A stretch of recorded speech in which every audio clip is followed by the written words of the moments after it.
Good morning, students. So today we are going to discuss a new writer, a new essayist, and the name of that writer or that essayist is Oliver Goldsmith. And the essay which we are going to discuss is Beau Tibbs. Tibbs is a name and Beau is a title. You can say that Beau is a person who pays more attention to his behavior, to his dress. In other words, you can say the person who lives in fashion.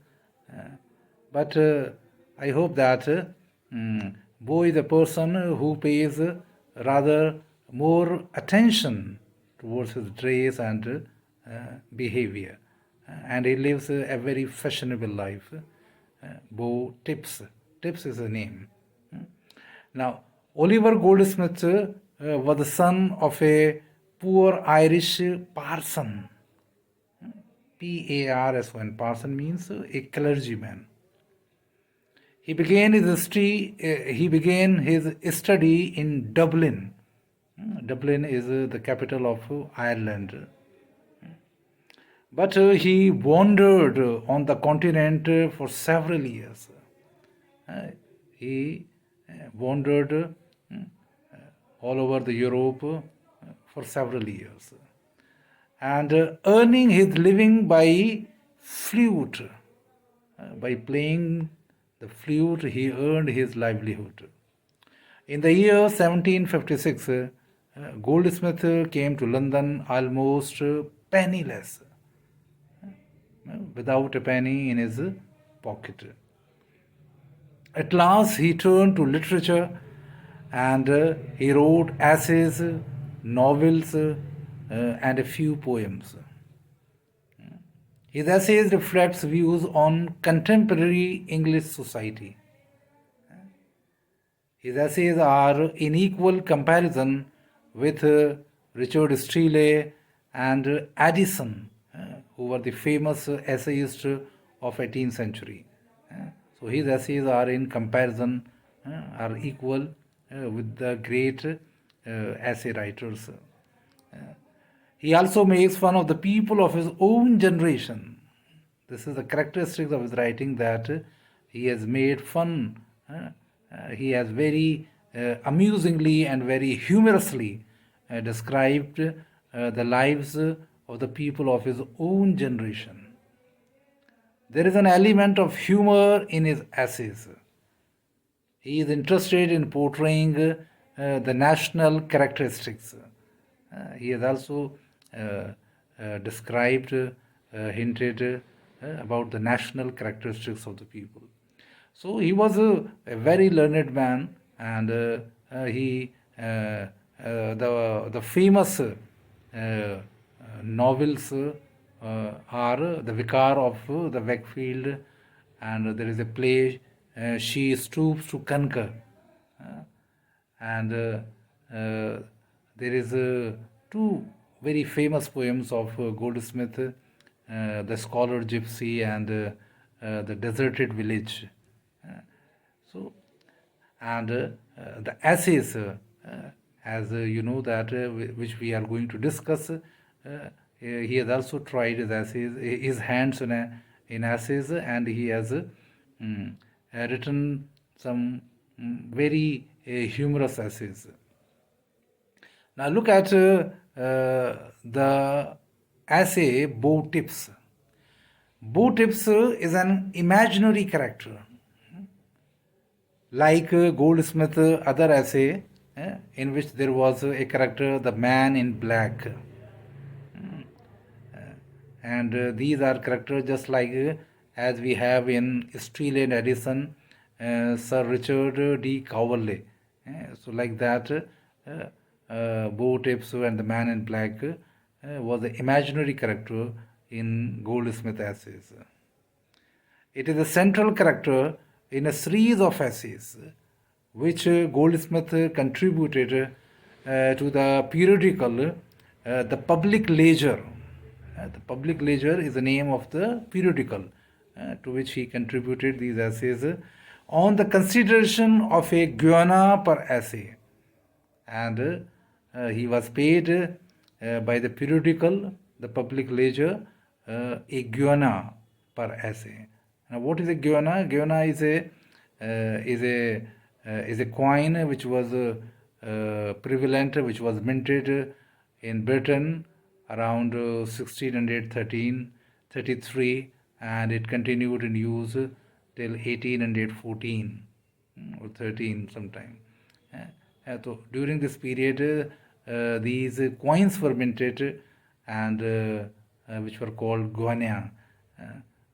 What is its value? A guiana is £1 and 1 shilling. In other words, there are 21 shillings in a guiana. So it is a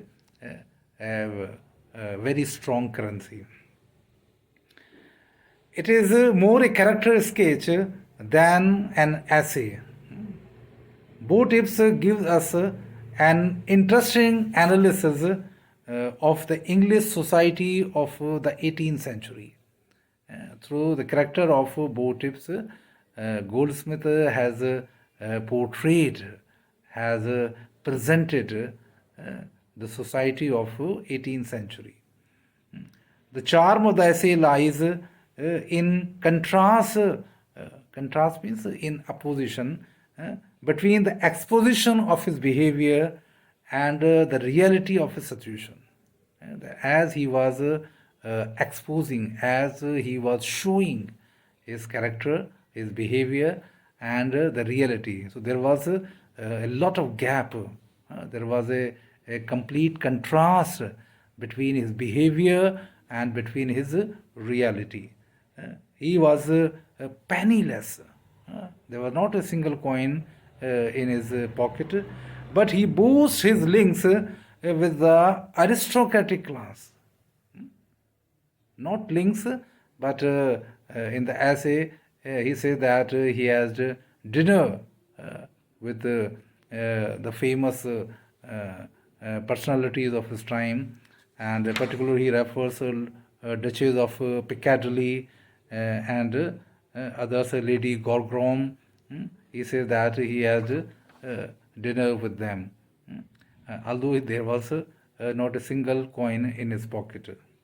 It also reflects the autobiographical element of his life, because as I told you in the beginning, while we were discussing the life of Goldsmith, that in 1756 he came to London almost penniless.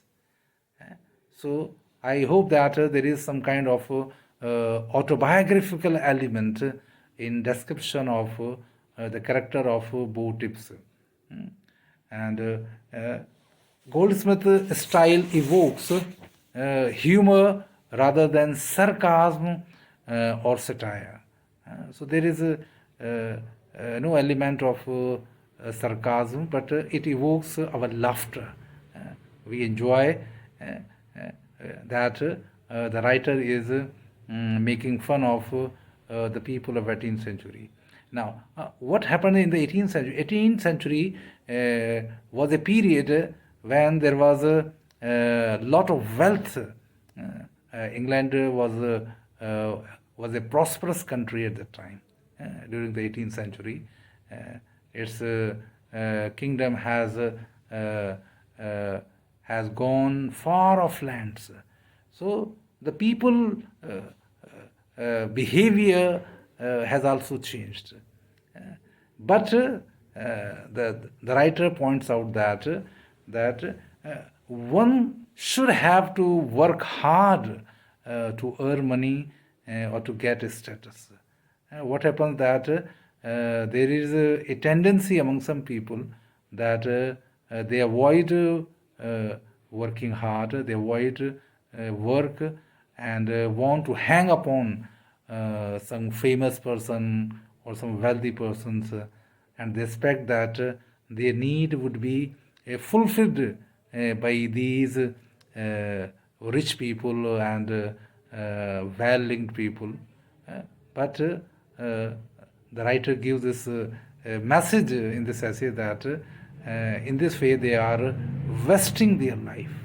They are wasting their life because you can't hang on all over life on somebody. You have to work hard. You have to take your own stand. So that is the thing which the writer wants to present in this essay very categorically, and that one should work hard with honesty so that he could become successful in his life. I hope that this is the general introduction of the writer and the essay. And in the next lecture, we would discuss the essay Beau Tibbs. Thank you.